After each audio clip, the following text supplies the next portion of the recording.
একটা সময় টেস্টের জন্য বাংলাদেশের একাদশ মানে স্পিনারদের আধিক্য। স্কোয়াডে 2 থেকে 3 জন পেসার থাকলেও একাদশের সুযোগ পাবেন কেবল একজন। প্রথাগত নিয়ম হয়ে ওঠা এমন কিছু দেখা গেছে বারংবার, কারণ সেই সময় পেসারদের কাজে ছিল বল পূরণ করে স্পিনারদের হাতে তুলে দেয়া। ঘরোয়া ক্রিকেটেও ছিল একই চিত্র। পেসারদের 2 থেকে 4 ওভার বল গড়িয়েই সারাদিন বল করানো হতো স্পিনারদের দিয়ে। তবে সর্বশেষ কয়েক বছরে অবশ্য পেসারদের ভূমিকা বদলে গেছে। সাম্প্রতিক সময়ে জয় পাওয়া বেশিরভাগ ম্যাচেই বড় পরিসরে অবদান রাখছেন পেসাররা। 2022 সালের জানুয়ারিতে নিউজিল্যান্ডের মাউন্ট মঙ্গানুইতে টেস্ট জেতা, সাউথ আফ্রিকায় গিয়ে ওয়ানডে সিরিজ জেতাও এসবের প্রমাণ।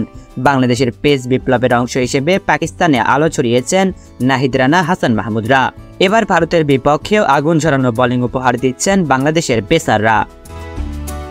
স্পিন দিয়ে ডমিনেট করা বাংলাদেশের পেসারদের উত্থান হলো কিভাবে?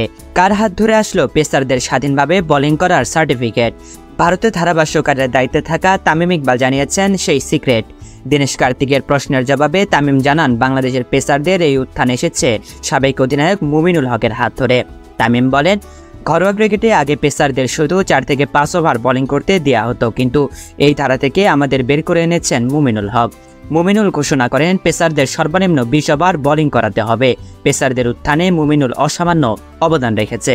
এছাড়া Tamim pace bowling coach Allan Donald এবং বিসিবিকেও পেস বোলারদের উত্থানের জন্য ধন্যবাদ দিয়েছেন।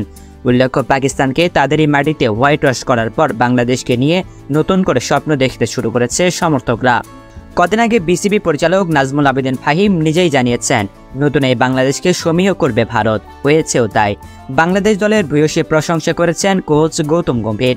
যদিও দীনেশ কার্তিক, সৌরভ গাঙ্গুলিরা ভারতের মাটিতে বাংলাদেশের সুযোগ দেখেননি একদমই, কিন্তু তাদের মুখের উপরে জবাব দিচ্ছে বাংলাদেশ।